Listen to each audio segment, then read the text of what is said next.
Baiklah, saya bacakan terlebih dahulu.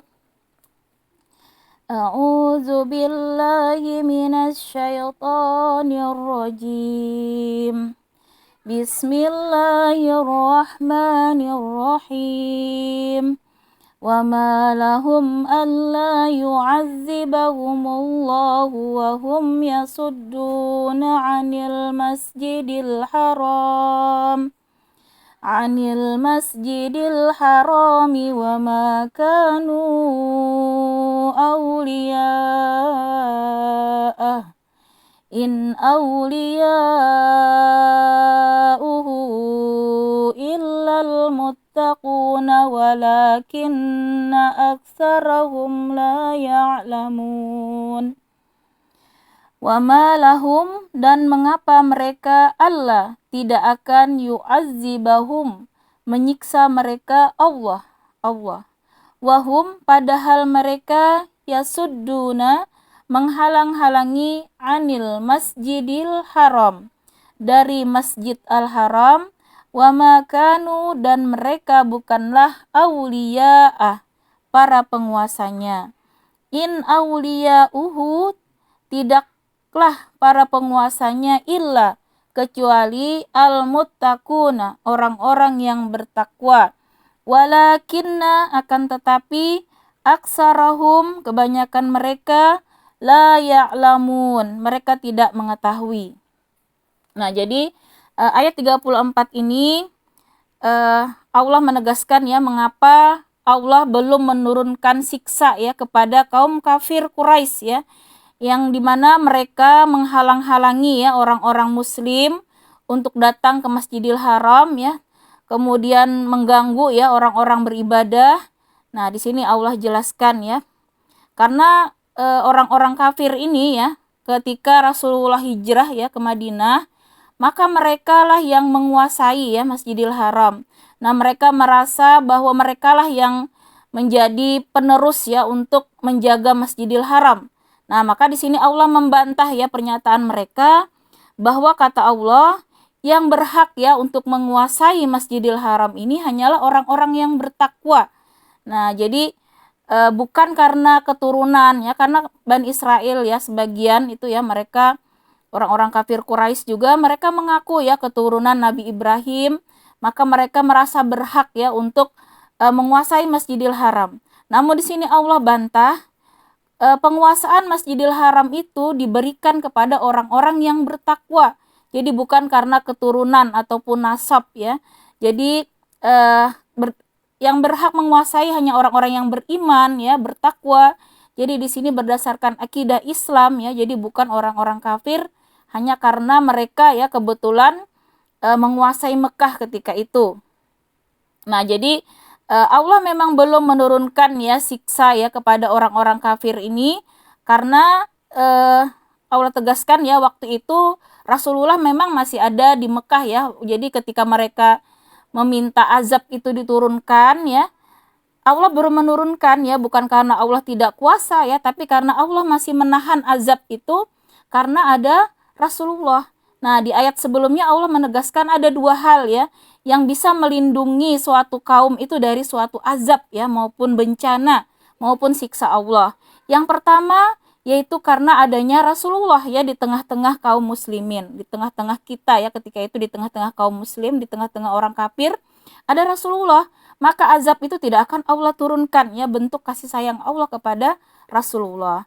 Yang kedua, yang menghalangi azab itu karena adanya orang-orang yang senantiasa beristighfar, senantiasa memohon ampun kepada Allah. Nah, maka di hadis ya dijelaskan kemarin, ketika Rasulullah wafat, maka yang pertama ini sudah tidak ada lagi ya pelindung dari azab maupun bencana. Tinggal yang kedua yang Allah tinggalkan ya, yang ditinggalkan Rasulullah, yaitu ketika masih ada orang-orang beriman yang senantiasa bertobat ya, senantiasa beristighfar, maka azab itu pun masih Allah tahan ya, sehingga penduduk negeri itu ketika masih ada orang-orang beriman yang sungguh-sungguh mereka memohon ampun ya, beristighfar, Allah masih menahan azab bencana itu. Namun ketika orang-orang itu sudah mayoritas ya lupa ya, tidak ada yang bertobat, malah juga kemusyrikan, keburukan itu dibiarkan, tidak ada yang beramar ma'ruf nahi mungkar. Nah, yang terjadi maka azab itu Allah turunkan. Makanya ketika Rasulullah pergi ya dari Mekah, yaitu hijrah ke Madinah, maka terjadilah ya kaum kafir itu kalah ya di perang Badar. Itu adalah bentuk azab Allah di dunia, bentuk penghinaan Allah terhadap kaum kafir Quraisy ya di dunia. Nah, itulah kata Allah, ketika Rasul sudah tidak ada di antara mereka dan orang-orang beriman sudah hijrah ya ke Madinah, maka Allah timpakanlah azab yang menghinakan orang-orang kafir ya di dunia, yaitu kekalahan dalam perang Badar. Nah, itu benar-benar ya menghinakan ya kaum kafir Quraisy yang selama ini sombong ya dengan kekayaan, dengan kekuatan ya, namun ternyata bisa dikalahkan ya oleh Allah ya melalui orang-orang beriman yang hanya jumlahnya kurang lebih 313 orang ya mampu mengalahkan 1000. Itu merupakan suatu kehinaan kata Allah ya di dunia ya, menghina telak ya kesombongan kaum kafir Quraisy. Nah, inilah tadi di ayat 34. Jadi pelajaran bagi kita untuk senantiasa ya bagaimana kita bersama-sama untuk terus menghidupkan agama Allah ya, menolong agama Allah. Kita dalam kekuatan ya bersama-sama untuk senantiasa beriman, bertakwa ya, istiqomah di jalan Allah dan senantiasa memohon ampun ya, beristighfar. Maka itulah yang insya Allah ya akan menjaga ya negeri kita ya, menjaga daerah kita ini ya untuk terhindar dari bencana maupun azab Allah. Makanya kita belajar ya, walau alam ya, ketika banyak ya data-data kalau kita lihat ya di YouTube itu ya, memang orang-orang yang pernah di Turki itu melihat ternyata memang kaum muda ya sekarang ini sudah banyak yang bahkan tidak mengenal lagi ya nama-nama sholat, apalagi mereka sholat ya sudah banyak juga terbongkar ya, seperti ilegalnya prostitusi ya ketika peninggalan zaman Kemal Atatürk itu ya, ternyata 12 tahun ya berkuasa yang dia menerapkan sekuler ya, sehingga umat Islam dijauhkan ya dari agama. Dan sampai saat inilah yang terjadi ya, di mana generasi anak-anak muda itu sangat jauh ya dari Islam. Bahkan mereka bismillah saja ketika diwawancara tidak tahu apa itu bismillah ya. Apalagi ya ayat-ayat Allah sudah banyak yang dilupakan. Nah, karena itu marilah kita ya untuk senantiasa berpegang teguh kepada tali agama Allah, dan kita juga berusaha ya untuk mewariskan ya kepada anak turunan kita. Jangan sampai ya mereka nantinya tidak kenal dengan Allah ya, tidak kenal dengan Rasulullah, apalagi jauh dari Al-Qur'an ya, jauh dari sunnah. Maka itulah yang akan mengundang ya azab Allah. Nah, ini merupakan teguran ya untuk kita senantiasa beriman ya, bertakwa, karena janji Allah ketika suatu penduduk negeri ya beriman bertakwa, maka Allah lah yang menjadi pelindung mereka, penolong mereka ya. Mau sekuat apapun ya kaum kafir itu berusaha ya menghancurkan umat Islam, maka akan Allah kalahkan. Nah, di sini di ayat-ayat berikutnya kemudian Allah tegaskan ya bagaimana Allah akan senantiasa menolong ya kaum-kaum beriman dan akan mengalahkan ya kaum kafir, sehingga kita tidak boleh putus asa ya, tidak boleh pesimis, kita harus selalu optimis, justru kita harus selalu merasa kuat ya, karena kita senantiasa bersama Allah. Jadi kekuatan itu pada keimanan, ketakwaan, dan kedekatan kita kepada Allah. Nah, kemudian di ayat 35 ini bagaimana ya ibadah yang dilakukan oleh kaum kafir ya di sekitaran Masjidil Haram. Nah, di sini kita baca dulu ayatnya. Wa ma kana salatuhum 'indal baiti illa mukaa'a wa tasdiyah fazukul 'azaba bima kuntum takfurun. Wa ma, dan tidak, kana, tidak adalah, salatuhum, salat mereka, indal baiti ya di sekitar rumah atau Ka'bah, illa kecuali, mukaan siulan, watasdiyatan dan tepuk tangan.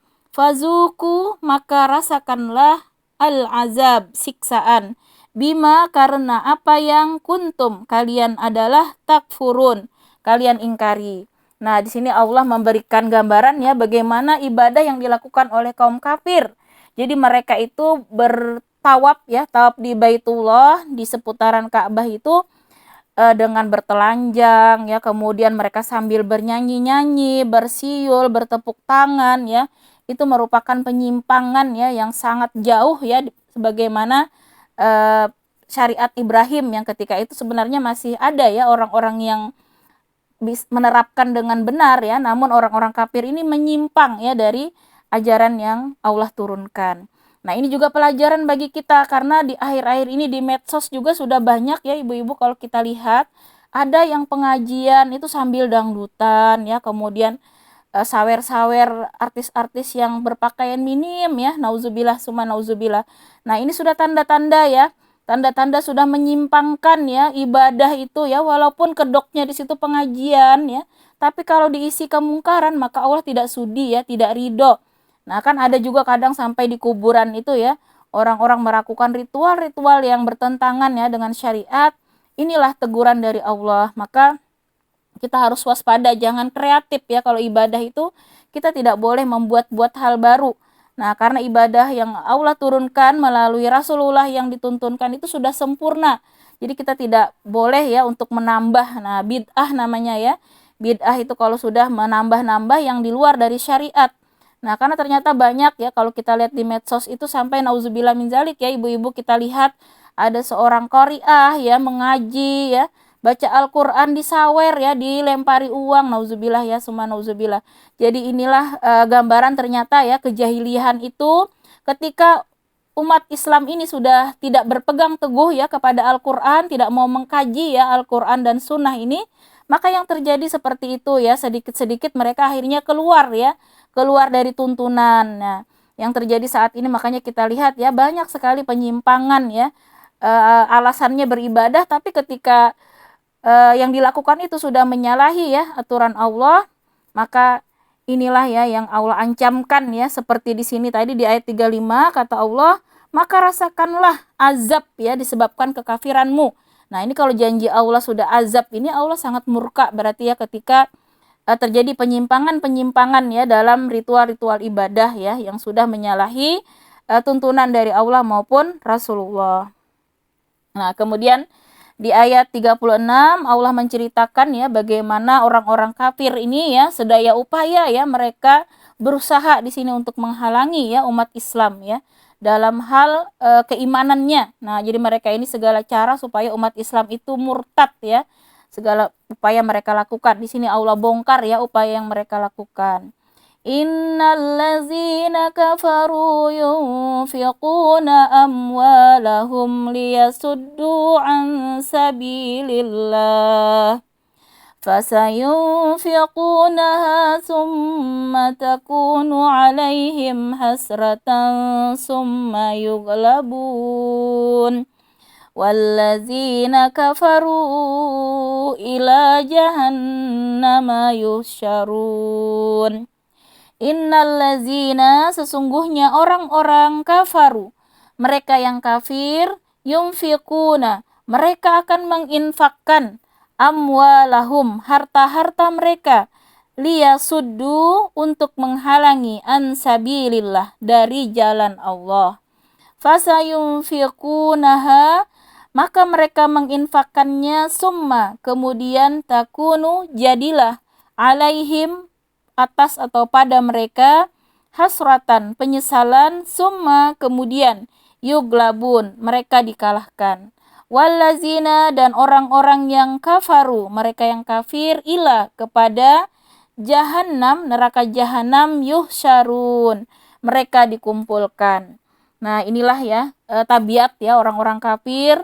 Mereka itu tidak segan-segan ya mengeluarkan harta ya dalam jumlah yang banyak ya, dalam rangka menghalangi ya umat Islam ya untuk istiqomah di jalan Allah, karena mereka tahu betul ya Islam inilah yang tentunya bertentangan ya dengan keyakinan mereka ya, dengan kesesatan ya mereka, kemaksiatan yang mereka jalankan ya. Mereka tahu kalau umat Islam ini berpegang kuat ya, maka mereka tidak merasa aman ya berada di bumi, karena senantiasa akan diperangi yang namanya kemaksiatan ya oleh orang Islam ya. Seperti misalnya kita tahu ya, orang-orang kafir itu kan segala cara ya mereka tidak peduli, mau perjudian dihalalkan ya kan, perzinahan ya, mau korupsi segala macam ya, mereka tidak peduli ya, demi mendapatkan harta segala cara ya, tidak pandang itu merugikan orang lain, itu menzalimi orang, kemaksiatan ya, itu mereka tidak peduli. Nah, maka mereka tahu betul ketika umat Islam ini kuat ya, Islamnya, pasti orang Islam ini sensitif ya.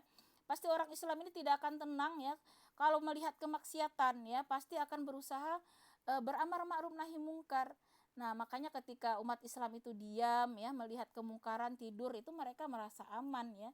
Makanya mereka tuh kalau kita lihat ya, mereka sangat takut ya, seperti Habib Rizik itu ya, beliau Masya Allah ya, luar biasa ya, amar ma'rufnya itu sangat tegas ya. Beliau itu dengan FPI sebenarnya ya berusaha dengan baik, dengan lembut mendatangi ya, kemudian menasehati, namun ketika mereka itu sudah benar-benar tidak mau dinasehati, barulah mereka biasanya bertindak ya untuk berusaha menutup ya tempat-tempat prostitusi, kemudian tempat-tempat perjudian ya, minuman keras ya. Makanya ya kita lihat pemerintah itu orang-orang tentunya ya yang dibalik kejahatan itu, kita walau alam ya siapakah mereka, jelas mereka tidak akan tenang, sehingga segala macam ya kezaliman mereka lakukan ya terhadap ulama-ulama yang bertindak tegas ya terhadap kemungkaran.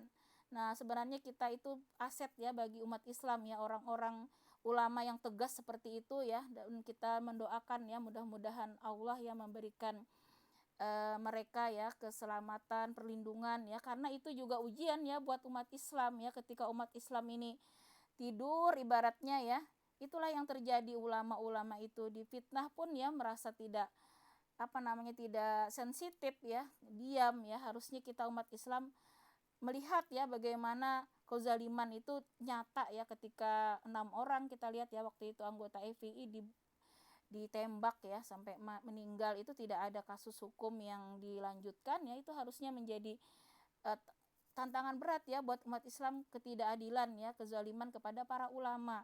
Nah, inilah teguran kepada kita ya, kalau kita membiarkan ya kemungkaran seperti ini, walau alam ya sampai kapan negara ini bisa bertahan ya, karena kita masih bertahan ini kan karena rahmat ya, kasih sayang Allah ya, masih adanya tadi orang-orang yang senantiasa beristighfar, senantiasa memohon ampun, yang masih ada ya berdakwah, masih kuat ya, berpegang teguh. Nah, kalau Islam ini sudah semuanya tertidur tadi ibaratnya ya, sudah tidak ada yang peduli, maka itulah nanti yang akan mengundang tadi azab Allah. Bahkan Allah di sini mengancam ya neraka jahanam kata Allah. Jadi orang-orang kafir tadi yang menghalang-halangi ya umat Islam ini, mereka akan ditumpuk-tumpuk ya, diberikan gambaran ini sangat mengerikan ya, ibu-ibu, ditumpuk kemudian nanti dilemparkan ya ke dalam api neraka yang sempit begitu ya, yang panasnya nauzubillah ya, summa nauzubillah ya, betapa sangat mengerikan. Nah, ini wajib ya kita miliki ya rasa takut ya kepada siksa Allah ya, azab Allah, ancaman Allah. Karena ketika rasa takut ini sudah tidak ada ya di dalam hati kita, maka itulah tanda-tanda ya keimanan yang sudah mati ya, keimanan yang sakit yang mati. Nah, jadi tanda-tanda beriman itu kata Allah diantaranya memiliki rasa takut ya, takut akan ancaman Allah, takut akan siksa Allah. Jadi ketika ayat-ayat ini dibacakan, harusnya hati kita bergetar ya, takut. Lalu bahkan Aisyah ya, istri Rasulullah itu pernah menangis ya, menangis sejadi-jadinya karena ketika membaca ayat-ayat ini ya, ketakutannya akan azab api neraka. Nah, kalau hati kita sampai ya tidak tersentuh ya dengan ancaman Allah ini, maka kata Allah, kamu berpura-puralah menangis. Menangislah kamu, hati kamu keras artinya. Jadi yang kita tangisi hati kita ya, kenapa sangat keras sampai kita tidak tersentuh ya untuk takut ya, rasa takut itu tidak ada. Nah, jadi rasa takut itu dibuktikan ya ketika kita sendiri pun ya, kita tidak akan bermaksiat ya, walaupun tidak ada yang melihat kita kecuali Allah ya, sebenarnya melihat ya, malaikat ya. Namun ketika kita benar-benar merasa sendiri di tempat yang tersembunyi, maka kita tetap yakin bahwa Allah Maha melihat, sehingga kita tidak akan bermaksiat ya, tidak akan melakukan tipu muslihat ataupun kemaksiatan. Nah, sebaliknya dua nih yang harus kita seimbang ya di dalam diri kita, yaitu juga rasa harap ya, roja. Nah, tadi kalau takut itu khauf, raja ini pengharapan.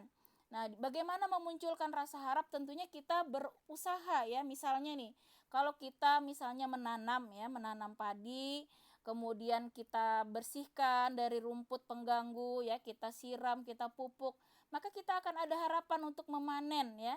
Beda kalau kita tidak menanam. Apa yang diharap itu namanya kata Allah kamu bohong ya, kazib kata Allah. Bohong, kamu punya pengharapan kepada Allah kalau kita tidak sungguh-sungguh ya melakukan amal soleh. Nah, jadi jangan kita mengaku-ngaku sudah siap gitu ya. Apa yang kita siapkan? Nah, kita harus memang planning ya. Apa ibadah apa yang bisa kita berikan yang terbaik ya untuk ketika kita menghadap Allah. Apakah sholat kita selama ini sudah bagus ya untuk dipersembahkan? Ini perlu kita introspeksi. Sudah khusyukkah? Sudah sesuaikah syarat rukunnya? Kemudian bagaimana sedekah kita? Sudahkah ikhlas karena Allah ya? Mengaji kita apakah kita sudah sungguh-sungguh hanya mengharap ridha Allah? Nah, kalau kita sudah sungguh-sungguh menanam tadi ya, seperti kalau kita menanam padi misalnya, kita udah pupuk, kita jaga, kita rawat ya. Sebegitu juga amal-amal ibadah kita ini kita rawat, jangan sampai kita ada gibah ya, itu nanti lama-lama ibadah yang kita kumpulin habis ya. Ada rasa dengki, nah ada iri, itu seperti kata di dalam hadis ya, kata Rasulullah ibarat kayak api ya memakan kayu bakar. Itu kalau kita ada dengki ya, rasa iri, lihat tetangga gitu misalnya, kita sudah iri, dengki ya, rasanya tidak, hati kita udah gelisah lihat tetangga hidup enak misalnya. Nah, itu berbahaya ya kalau ada sampai iri, dengki, ria ya, kemudian sum'ah ya, ujub, rasa bangga ya, sombong. Nah, itulah yang membuat ya amal ibadah kita yang kita tanam tadi ibaratnya itu kita rusak sendiri ya dengan penyakit-penyakit hati ya. Nah, jadi apalagi kalau misalnya ada perkara-perkara lain yang kita lakukan kemaksiatan ya, itu yang akan merusak ya amal ibadah kita selama ini. Nah, karena itu dari ayat ini kita bersungguh-sungguhlah ya untuk mempersiapkan ya hari pertemuan kita dengan Allah. Kita munculkan harap raja kita tadi ya dengan sungguh-sungguh menanam ya amal-amal soleh di dunia ini yang penuh dengan keikhlasan ya, penuh dengan kesungguhan yang terbaik ya kita berikan kepada Allah. Dan kita munculkanlah rasa takut ya ketika kita melihat kezaliman ya, kemudian kemaksiatan, maka kita berusahalah ya untuk berdakwah ya semampu kita.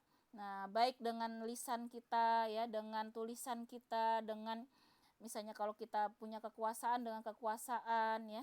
Itulah yang wajib senantiasa kita lakukan ya, supaya ibarat kita ini satu kapal ya, kata Rasulullah. Kalau ada yang melubangi kapal kita ya, kita harus bertindak untuk mencegah dia ya supaya tidak membolongi kapal tersebut. Karena kalau dibiarkan ya kapal tersebut bocor ya, kita semua yang akan tenggelam. Nah, inilah yang terjadi kalau kita masih mau di dunia ini aman, selamat ya. Maka peninggalan Rasul yang kedua tadi ya, kita ingat, kita senantiasalah bertobat ya dari segala macam kemaksiatan dan juga senantiasa beristighfar. Karena itulah tinggalan yang terakhir ya, karena Rasulullah sudah tidak ada ya. Nah, kemudian di ayat ke-37 ya di sini Allah menjelaskan ya akan ada pemisahan tadi ya antara golongan yang baik dan yang buruk. Nah, Allah akan benar-benar pilih ya di dunia ini. Di dunia ini ajang ujian ya, ujian. Allah akan memilih mana nanti yang lulus ya, seleksi yang bisa masuk ya ke surganya Allah, mana yang nanti masuk ke nerakanya Allah ya. Di sini Allah akan jelaskan di ayat 37. Liyamizallahu al-khabisa minat tayyibi wa yaj'alal khabisa ba'dahu ala ba'din fayarkumahu jami'an fayaj'alahu fi jahannam ulaika humul khasirun. Agar Allah memisahkan ya golongan yang buruk dari yang baik dan menjadikan golongan yang buruk itu sebagiannya di atas yang lain, lalu kesemuanya ditumpukannya dan dimasukkannya ke dalam neraka jahanam. Mereka itulah orang-orang yang rugi. Nah, di sini sudah sangat jelas ya. Jadi di mana di dunia inilah tempatnya ya, ujian ya. Allah akan menguji, menyeleksi ya iman kita, mana yang benar-benar murni ya, ikhlas karena Allah, yang benar-benar hanya mengharap ridha Allah, mana yang di situ imannya palsu ya. Nah, Allah ataupun bahkan dia kafir, tapi itu sudah sangat jelas ya kalau orang kafir. Ini yang munafik, ini yang kita waspadai ya. Kadang ya mengaku beriman ya, tapi ketika beribadah misalnya campur baur ya dengan umat lain. Nah, itu juga berbahaya karena sudah jelas ya dalam Islam, lakum dinukum waliyadin ya. Allah perintahkan urusan ibadah kita harus tegas ya, bagimu agamamu, bagiku agamaku. Nah, jadi dalam hal peribadahan tidak ada yang namanya pluralisme ya, menyatakan semua agama itu benar, itu salah ya. Karena dalam Islam yang benar hanya Islam ya. Kalau yang lain itu baik, silahkan dia mengaku baik, tapi kebenaran itu hanya Islam yang Allah jamin ya, karena agama-agama yang lain sudah Allah mansuh ya, karena sudah disimpangkan dari yang kebenaran aslinya. Nah, sementara Al-Quran inilah yang Allah jaga ya sampai akhir zaman, maka tidak ada yang bisa merubah ya, karena Allah sendiri langsung yang menjaga. Walaupun kita melihat ya orang-orang kafir ya, segala cara ya dia bakar Al-Quran ya, nauzubillah ya, mereka pertontonkan itu kebenciannya dengan Islam ya, tapi kata Allah tidak akan bisa mereka memusnahkan ya kalam Allah ini dengan masih banyaknya ya penghafal-penghafal Al-Quran ya. Karena itu kita pun ya ibu-ibu tetaplah berusaha ya untuk menghafal Al-Quran, walaupun mungkin kita target mungkin ya juz 30 misalnya. Target misalnya 1 ayat seminggu, silahkan ya, seberapapun mampunya. Yang penting kita ada kemauan ya menghafal, ada niat, maka Allah nanti akan mencukupkan ya pahalanya sebagaimana penghafal Quran secara lengkap. Nah, itu bedanya ibu-ibu, kalau kita berniat ya menghafal 30 juz, walaupun kita meninggal misalnya belum selesai ya kita menghafal, mungkin kita hanya beberapa surah misalnya di juz 30, tapi kita ada niat ya, kesungguhan, istiqomah di situ misalnya sehari 1 ayat atau sehari 1 baris misalnya. Itulah yang akan Allah hisab, sehingga kita nanti mudah-mudahan ya dikumpulkan Allah bersama penghafal Al-Quran yang sempurna ya. Nah, itulah cara kita juga untuk menjaga Al-Quran ini, bukan hanya kita baca tilawah begitu saja ya, karena Allah perintahkan Al-Quran ini juga dihafalkan, kemudian ditadaburi dan diamalkan, itu yang terpenting ya. Nah, karena itu tidak ada alasan ya kalau sudah tua begitu ya kita, karena ada ya gurunya dari Umar bin Abdul Aziz. Nah, mungkin ibu-ibu kenal ya, Umar bin Abdul Aziz itu khalifah ya, masih keturunan Umar bin Khattab. Dia itu merupakan khalifah yang sangat sempurna ya dalam kepemimpinan beliau. Selama 2 tahun itu sampai umat Islam itu tidak ada lagi yang miskin. Nah, selama kekhalifahan beliau sampai orang-orang itu bingung mau berzakat kemana, mau bersedekah kemana, karena semuanya udah makmur ya, tidak ada yang mau menerima zakat ya, karena merasa sudah semuanya cukup. Itu Masya Allah 2 tahun saja beliau menjadi khalifah ya. Maka ini merupakan tokoh yang luar biasa ya, Umar bin Abdul Aziz ini kepemimpinannya luar biasa ya, salah satu contoh kepemimpinan yang sangat baik ya, menjadi teladan ya. Nah, di situ gurunya ya, guru beliau ini adalah saya lupa namanya ya, seorang ulama ya, yang ternyata baru belajar Islam itu umur 70 tahun ibu-ibu. Nah, jadi beliau startnya ya belajar Islam itu 70 tahun. Baru sekitar umur ratusan ya itu baru beliau mengajarkan ya. Nah, jadi sudah tua ya start belajarnya ya.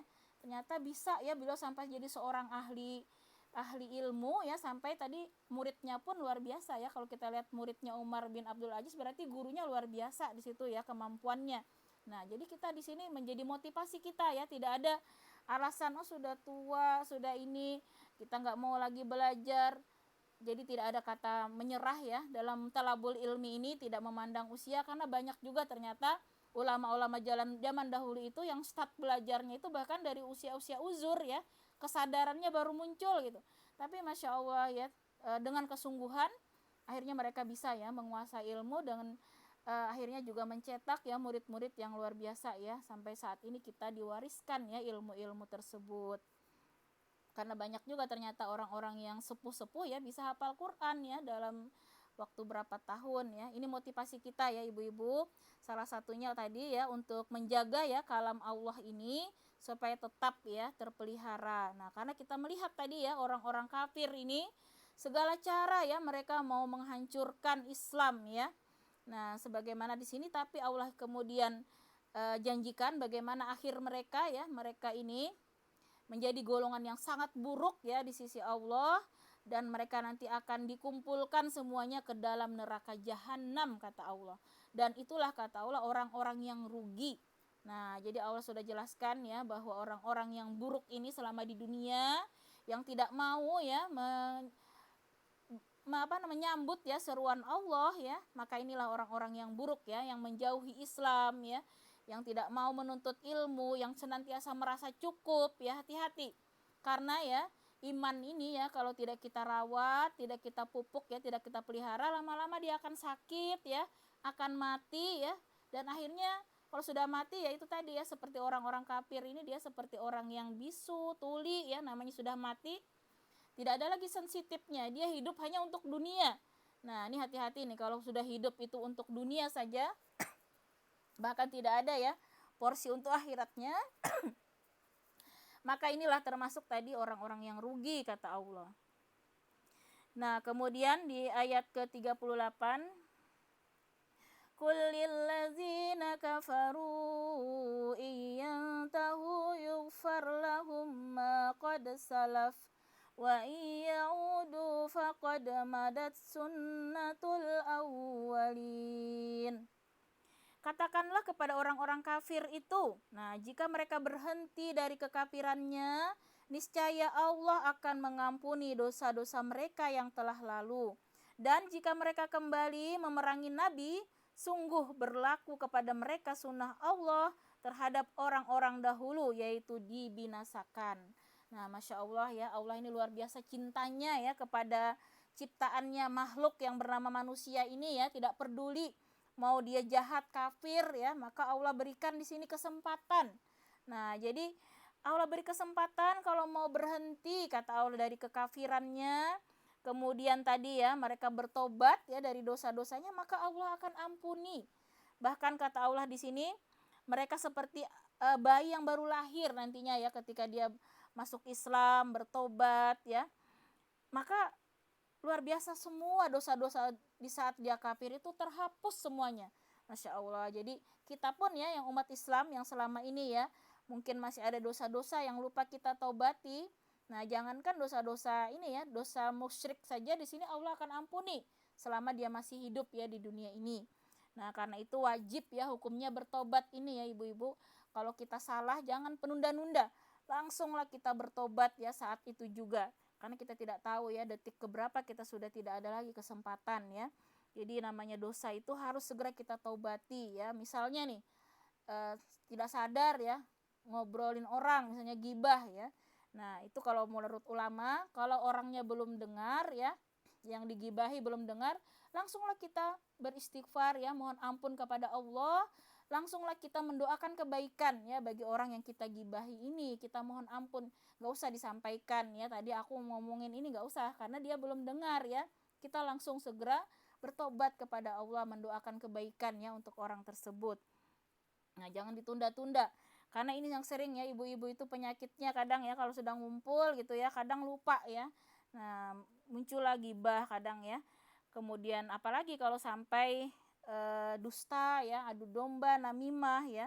Itu penyakit hati yang jangan kita anggap remeh ya, karena ketika dosa-dosa itu kita anggap kecil ya, maka akan besar di sisi Allah. Nah, itulah yang lama-lama akan menjauhkan kita ya dari Allah, menutup hati kita. Nah, maka menjadi orang-orang yang rugi. Namun sebaliknya kita di sini harus optimis ya. Allah berjanji akan mengampuni seluruh dosa-dosa kita selama kita masih hidup ya, segeralah kita bertobat ya, jangan pernah menunda-nunda tobat. Namun, nah di sini kita harus ingat ibu-ibu ya, syarat tobat yang diterima itu yang pertama, kita memang harus benar-benar menyesal ya, tidak mengulangi lagi. Nah, jadi kalaupun misalnya lupa ya harus tobat lagi gitu, jangan menyengaja gitu ya tobat sambal. Ya, kita harus sedaya upaya memang ya untuk tidak kembali lagi. Nah, melakukan hal tersebut itulah bukti ya kesungguhan kita. Kemudian kita iringi dengan amal-amal soleh ya untuk menutup ya kekurangan-kekurangan kita di masa lalu. kita banyak-banyaklah ya bersedekah, banyak-banyaklah ibadah-ibadah sunnah ya untuk menutupi segala dosa-dosa yang telah lalu. Nah, inilah tadi ya, Allah sudah sangat tegas ya bagaimana akhir kalau kita di dunia ini mau seenaknya sendiri ya, tidak mau mengikuti aturan Allah, maka akan menjadi ya makhluk Allah yang rugi tadi kata Allah ya. Nah, sebaliknya kalau kita mau bersungguh-sungguh ya memohon ampun, maka Allah berjanji ya akan mengampuni ya dosa-dosa kita. Namun di sini kalau kembali lagi ya orang-orang kafir itu tadi ya memerangi nabi ya, maka kembali Allah akan membinasakan mereka. Nah, itu ancaman Allah, jangan berani-berani kata Allah memerangi Islam ya. Memerangi agama Allah, Allah akan binasakan itu. Nah, jadi sudah pasti akhir ya, dari orang-orang yang melanggar aturan Allah ya, yang bermaksiat ya, pasti akan kebinasaan. Nah, jadi hati-hati, jangan pernah tadi kita menunda-nunda tobat ya, karena segala kesusahan kata Allah ya, musibah, keburukan yang kita alami itu kata Allah di dalam Asy-Syura itu ya ayat 30, Allah tegaskan itu karena dosa-dosamu sendiri. Nah, jadi yang membuat kita hidup ini tidak tenang, kadang gelisah ya, kemudian merasa musibah selalu ada misalnya, segala macam ya ujian itu karena dosa-dosa kita. Jadi kalau kita udah hati galau ya, tidak tenang, tidak bahagia, segeralah kita bertobat, memohon ampun, kemudian perbanyaklah tadi ya istighfar ya, kemudian kita perbanyaklah ibadah ya untuk mendekatkan diri kepada Allah. Karena dengan kedekatan kepada Allah inilah yang membuat hati kita itu lapang ya, tenang, bahagia ya. Nah, jadi puncak kebahagiaan itu sebenarnya ketika hati kita ya, ketika diri kita ini senantiasa dalam ketaatan ya, senantiasa dalam kedekatan kepada Allah. Itulah yang akan membuat hati kita senantiasa lapang dan bahagia. Nah, di dunia saja kita udah merasakan nikmatnya iman ya. Sebagaimana manisnya iman kita sudah rasakan ya. Nah, itulah surga yang disegerakan kata Allah ya, ketika orang-orang beriman itu dia bisa merasakan surga di dunia itu, Masya Allah, itulah karunia Allah yang sangat besar ya. Kemudian yang ke-39, وَقَاتِلُوهُمْ حَتَّى لَا تَكُونَ فِتْنَةٌ وَيَكُونَ الدِّينُ كُلُّهُ لِلَّهِ فَإِنِ انْتَهَوْا فَإِنَّ اللَّهَ بِمَا يَعْمَلُونَ بَصِيرٌ. Dan perangilah mereka itu sampai tidak ada lagi fitnah, dan agama hanya bagi Allah semata. Jika mereka berhenti dari kekafiran, maka sesungguhnya Allah Maha melihat apa yang mereka kerjakan. Nah, memang ini ya, umat Islam ini kita diamanahkan Allah untuk senantiasa ya memerangi orang-orang yang menghalang-halangi tadi umat Islam ya untuk bisa beribadah dengan tenang. Nah, maka jadi kalau kita melihat ya kemungkaran ya, orang-orang yang menghalang-halangi orang untuk beriman ya, itu wajib diperangi di sini ya. Allah meminta kita umat Islam untuk tidak diam ya ketika melihat umat Islam ya di belahan bumi manapun, ketika mereka terancam ya untuk beribadah dengan aman ya, maka wajib diperangi ya. Nah, jadi wajib kita bantu ya saudara-saudara kita, misalnya seperti ya Muslim Rohingya yang mereka terusir ya oleh pemerintahannya yang zalim ya, maka kita sebagai umat Islam ya, sebagai satu tubuh, kita wajib membantu mereka, dan kita juga harus berupaya ya untuk menyadarkan ya orang-orang negara yang berbuat zalim ya terhadap umat Islam. Bahkan dakwah ini harus terus kita sampaikan ya sampai mereka itu tahu ya bahwa inilah jalan keselamatan ya, karena Islam ini kan untuk semua umat di dunia ya, bukan hanya untuk orang Islam. Jadi orang-orang kafir itu berhak ya mereka mendapatkan pencerahan, mendapatkan pemahaman ya bahwa inilah petunjuk Allah ya, Islam inilah yang akan membawa mereka selamat nantinya hidup di dunia maupun di akhirat. Nah, jadi dakwah ini tidak terbatas sebenarnya ya, bukan hanya di sekitar kita ya. Kalau yang bisa berdakwah di luar negeri misalnya melalui kekuasaan, melalui segala macam fasilitas ya, itu bisa dilakukan ya. Jadi kita bersama-sama lah yang mendukung ya. Jadi kalau ada umat-umat Islam ya yang dakwah dengan berbagai macam cara, yang penting ya selama berpegang teguh kepada tali agama Allah, kita harus bergandengan tangan ibaratnya ya, saling bahu membahu ya, bukan malah saling bermusuhan ya, karena justru kita tidak akan mampu ya berjuang sendiri ya menegakkan Islam ini, tapi harus dengan bersama-sama. Nah, jadi salah ya kalau umat Islam itu misalnya gara-gara beda partai itu sudah musuhan, misalnya saling hujat, misalnya nauzubillah ya, summa nauzubillah, harusnya sama-sama ya, saling mendukung bagaimana berdakwah ini bisa semakin luas ya. Justru kita bersyukur ya kalau ada orang-orang yang sama-sama ini mau berdakwah ya untuk menegakkan agama Allah. Jadi jangan saling menghujat, jangan saling bermusuhan. Selama ya berpegang teguh kepada tali agama Allah, justru kita harus saling bergandengan tangan ya untuk menyampaikan ya agama Allah ini ke seluruh penjuru bumi. Nah, inilah yang Allah ingin ya umat Islam lakukan ya, sampai orang-orang kafir ini bahkan berhenti ya dari kekafirannya, atau kalau mereka tidak mau berhenti, mereka tidak lagi menghalang-halangi ya umat Islam untuk beribadah dengan tenang ya. Kemudian yang terakhir, wa in tawallaw fa'lamu annallaha maulakum ni'mal maula wa ni'man nasir. Dan jika mereka berpaling, maka ketahuilah bahwa sesungguhnya Allah pelindungmu. Dia adalah sebaik-baik pelindung dan sebaik-baik penolong. Nah, di sini kita dijanjikan Allah ya, kalau kita sungguh-sungguh ya beriman bertakwa tadi, tidak usah khawatir ya. Allah akan selalu melindungi orang-orang yang beriman tadi ya, bertakwa, dan Allah itu adalah sebaik-baik penolong. Jadi biarlah ya kalau memang orang-orang kafir itu tetap berpaling ya, tidak mau, maka kita tidak perlu gentar ya, tetap kita harus istiqomah ya, jangan pernah kita mundur ya dalam keislaman kita. Apapun itu tantangan ya dari luar, kita selalulah minta pertolongan ya, perlindungan kepada Allah. Karena di sini Allah adalah sebaik-baik pelindung dan sebaik-baik penolong. Wallahu ta'ala a'lam bisawab. Demikian ibu-ibu rahimakumullah tadabbur kita pada hari ini. Silahkan kalau ada yang